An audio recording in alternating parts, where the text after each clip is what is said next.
Thank you. So I'm actually representing Chris here.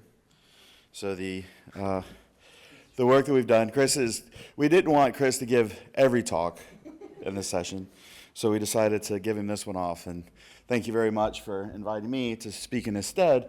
He graciously allowed me to use his slides in order to be able to do this. So maybe the sixth thing that could have gone on Pierre's list is dealing with data management and how we handle our data.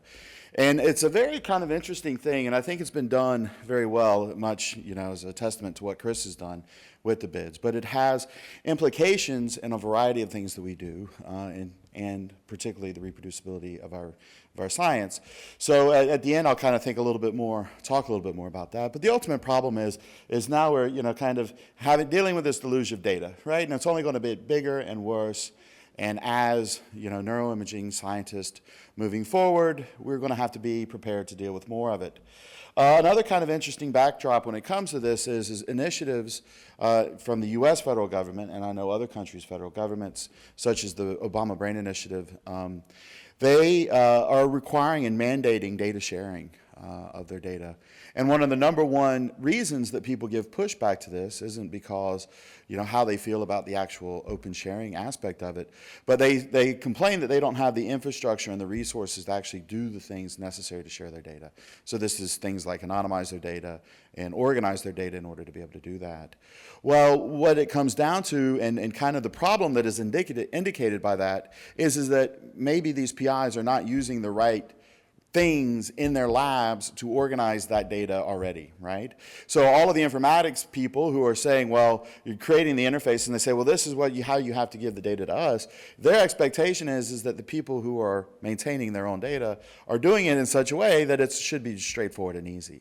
But it can be an arduous process. So things like bids, which is it tries to be a very well thought out, whether you agree that it is or not, it may be up to debate, but it tries to be a very well thought out way that we can all organize our data so that it makes it easier to share it, but also makes it easier for us to use it ourselves, makes it easier for tool developers to be able to develop for you, and makes it easier for you to explore different tools. I don't know how many of you have done things like, tried to compare using Melodica to using Gift, but both of those require sort of very strict ways of specifying your data that can take quite a while to convert between those two formats to actually be able to compare the results. And that may not be 100% of a modern statement. Maybe that was more true a few years ago. But the problem remains that there's a significant dissuasion from trying some of the tools that are out there because of this issue of having to reformat all of your data, put it in a different directory structure, copy it all over, and God forbid you make a mistake in that process, and that creates the issues. So that's most of the talk, and now the talk. So there's a lot of data in MRI. It's only going to grow. And despite this, there is a lot of heterogeneity and maybe not that much thought in terms of how people share their data. And, informatics and thinking about how to store your data, how to store your data, maybe it's not the best thing to talk about and not something that you really kind of want to split a beer with somebody and discuss. But it's a very important aspect that people like me have spent a good bit of their career actually just in the process of reformatting it. So that's one of the reasons to do it. And so these are things that heterogeneous data, these are some of the problems related to it. It makes it harder for you to share your data in a meaningful way. If you give somebody kind of a zip file with a bunch of files that are not named uniformly and their directory structure is kind of wonky, it could have make it significantly more difficult for them to use your data, and then maybe it takes longer because now you have to describe to them what you're actually doing. So it's a significant issue with that. And we already mentioned the problems with running different date lines and other things, but we also have this issue of the parameters and knowing the important information about the data so that we can do our analyses in a correct way. A postdoc that I worked with, and I won't tell you his name, but he was a very brilliant guy, and he was very informative and taught me most of what I knew about neuroimaging early on. But whenever he would give me data to analyze for me to practice, he could never tell me the task that was used to construct the data. And he would sort of search around on his computer for a while, like maybe 30 minutes, and then it would just become extremely obvious to me that he had no clue how to describe his data. But we're talking like finger tapping task stuff, so not even complex things, So in the beginning, I ended up doing a lot of these blind signal separation techniques just because nobody could tell me how they acquired their data, right? So, but the thing is he put the data there, but he didn't necessarily save all of that other information or even give it a file name that was like, finger tapping. When he saved it so that he would know those things, but all that's okay. But that kind of is a negative consequence of it. And so if you think about what can happen with the complexity, and as you have data in your lab, your data can essentially go through some sort of weird binary decay, where because you're losing this information as a trickle at a time, in the future it becomes more and more unusable by new members of your labs and others. So that's kind of an important aspect of this. So what we need in order to be able to do this is a meaningful way to organize our data that also embeds all of this other information that's important. So slice timing information, the TR that you used, all of these different things in order to really kind of keep all of that together. And whether you're like nifty or not, it doesn't do a great job of keeping most of that information. And so that's the idea of the brain imaging data structure. And maybe when this was envisioned, so Chris is an avid data sharer. I share a lot of data. Many of our colleagues share a lot of data, and many of the people involved with bids do it. So a lot of maybe the original impetus behind developing the bid structure was to have a uniform way to share data with other people so they could meaningfully use it.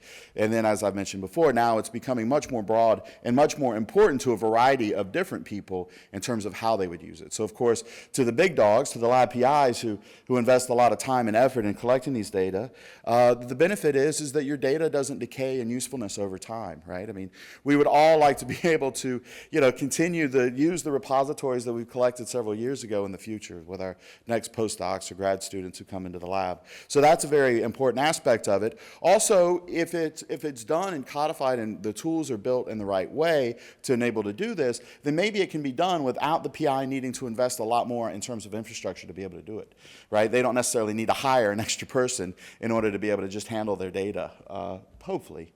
Or maybe not. I'm not trying to get anybody fired. But so workflow developers, one of the nice things is if you can, if each one of the workflow developers can develop to the same infrastructure, it's like having an API, it makes it easier because some of those decisions are already made, and we can quickly develop our software to that known standard, right? So one of the big issues that we have when you're dealing with data, so the example I gave before, and not to knock on the developers of those tools, so let's think of a completely independent tool than some tools that don't do ICA, right? So some of these tools, so we can knock on, so PLS, for example, was a package, a MATLAB package, that it had a lot of information that it needed to extract, and so it relied on its directory structure in order to get that information.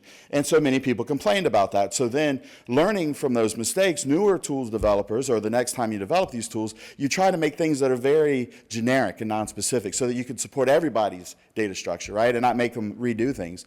Well, then you end up with a tool that's horribly complex, and from a developer perspective, you end up pulling out your hair all the time because if it's fragile and complex, it doesn't work, you have to do more support of it, right? So the thing is if everybody stores their data in the same way, then the tool developers can give you a tool that does data in a very nice way without requiring more support on their support. So that's another group it's for. Database curators, hopefully, uniform data will make their jobs easier as well. But importantly, I think that there's other people that, the actual people who are doing the analyses and who are doing the things, I think is a very important aspect of it as well. So the development of bids, the principles behind it. So Chris has done a very good job of trying to build consensus amongst a large group of people. If you're curious about bids and how you actually go about building one of these things, then I encourage you just to sign up for the mailing list, because I would say there hasn't been any like vulgar flame wars, right, on there, but there's some snarky comments, and I think Chris has done a very good job of giving people their space to let them chill out a little bit before responding in some cases, and maybe it's just him chilling out himself to be able to respond some of these times, but he's done a kind of a very good way of being able to support a lot of different ideas, hearing people out, trying to extract the meaningful information from what they're saying and responding in a meaningful way of that. And so the adaptation, getting people to actually use this, requires them to think that it's actually useful in their same way. So, a big part of getting people to actually adopt it is making sure that it represents their interest, their needs, so it means incorporating what they think is the best. Don't reinvent the wheel. If you talk to Alan Evans about this, he'll say, oh, well, Mink does a lot of these things, or at least enables a lot of these things to happen, so why don't we just do everything in Mink? And the practical issue of that is that for one reason or another, and maybe unfortunately, Mink hasn't been widely adopted. And so if we want, a wide range, or 90% of all the tools to actually be able to use it, unfortunately, Mink can't do that. And so there's a lot of thought about what can we learn from things that have happened before, in what ways can we add that value into bids, but how can we do it without spending a lot of time and effort redoing things that other people have invested on. And this is really kind of a very important part, if I may diverge just a minute, of the kind of open science thing, but to be supportive of one another in order to help build their open science projects is an important thing. And sometimes when you reinvent the wheel, you can have a little issue with that. But some metadata is better than no metadata, and we need to really keep as much metadata as we can about the information. So I guess the idea here isn't to minimize the amount of metadata you have, but every time we can add metadata, we're a little bit better off. And don't rely on things that you have to pay for, because free is good. And instead of trying to do everything for everybody, we'll try to focus on the 80% that it will have the greatest impact. And then after we have all of that ironed out, then try to work with that remaining 20% in order to incorporate what their needs are as well. But the goal is to try to actually get something out there that's useful before having something that is completely specified in a way that is perfectly agreeable to everybody. So here's some of the details of the implementation. A lot of what BIDS is a file structure. So it's a way to organize your data such that there's meaning in the relationships of files for one another, right? So that it's meaningful to have two data sets in the same directory structure. And so the way that the names of the folders are named, and the relationship of the folders together, you can represent a lot of the information that's in a data set just by reading in the data, right? So it's nice because you have a uniform way of doing it. So when you're pulling in the data, you can have one way of pulling it in, but also you have now that model of the relationship that you can use in order to be able to figure out, for example, how to do group level analyses or how to do the individual level analyses, because that information is encoded in there. So in some ways, rather than writing everything down, we can come up with smart ways of organizing the data to incorporate some of that information. So the file name, a goal, and this is something that is a bit of a debate right now, but the goal is to make things like the file names human and machine readable, right? So we want the humans to still be able to look at the data and have some sense about what it is, but also we want to be able to encode the information in such a way that you can readily extract meaningful information from those things using a computer. So some of the dashes and the minuses and things like that are specified in specific orders in order to enable that. A disadvantage is now that makes things a little bit harder. Like you can't put a minus sign in a subject ID or a participant ID, but we have to give up a little bit in terms of flexibility in order to do that. It uses tab-separated files as a standard for tabular data. The NIfTY files, compressed NIfTY, was chosen to be, because of its prominence in the field, to be the standard neuroimaging data type to use. JSON files. So the NIfTY files, one of the biggest disadvantages of those is how much information you actually have in the header about the way that the data was collected, right? So TR, flip angle, a lot of that information is not in there. Well, TR is in there, I guess, but flip angle isn't. So a lot of this sort of information that would be very useful for you to understand the data isn't there. So where the NIfTY header kind of doesn't support information that we want to keep, there's JSON files to store that extra data that we'd like to keep around. And so those are called sidecar files. But for those of you that don't know about JSON, it's not important to go into too much detail here. There's a little bit of an example, but essentially it is a human-readable, machine-readable format. So I don't know if any of y'all have looked at XML, which is a very common thing. Would be another way of doing it compared to JSON. That's a way of representing data and something that's easy to pull into a computer. But the problem is if you were to read it as a human, it becomes very complicated. And the idea with using JSON is it makes it less complicated, so it's easier to interpret by a human, which is an important part to maintain. So for B values and B vectors, we kind of use the common standards that are already widely adopted in the field, which is just, I guess, almost like a TSV. And some hierarchy levels are optional, and we'll see that in just a minute. So here's many of the features that are included in that. It's designed to be able to handle multiple sessions and multiple runs in a meaningful way so that you can not lose that information about your data. It supports sparse acquisitions. It supports a lot of different acquisitions through these things. There's the original bid spec, what I guess has kind of been adopted to some extent. The next version's already been worked on, but it's primarily focused on sort of the bread and butter task-based fMRI, structural MRI data.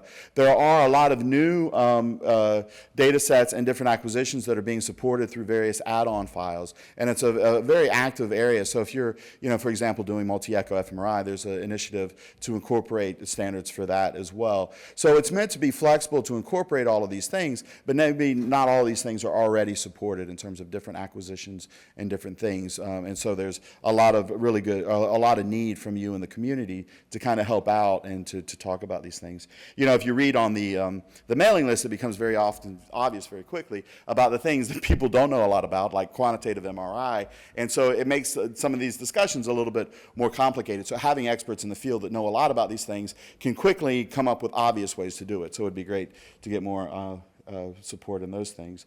So, the multiple field maps are supported, multiple types of anatomical, fMRI, task and resting state data, as well as, diffusion data has been well supported.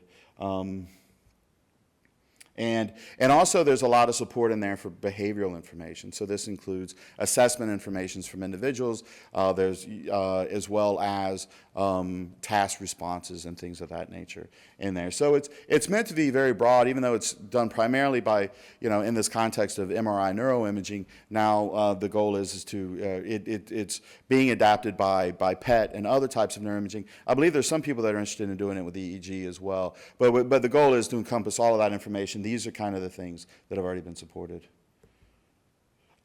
So the very basic of it, and a lot of tools that support bids really just kind of support this aspect, which is the folder organization. So you have a data set folder, and that's the top folder, and then within that data set folder, you have your participant data. And within the participant data, if there were multiple sessions, you would have a session folder that's would be a subfolder of the participant folder. And then within that, you have your data organized into subfolders based on the type of data that's there. So then if you wanted all the anatomical data, you could quickly go and know where all your anatomical data is.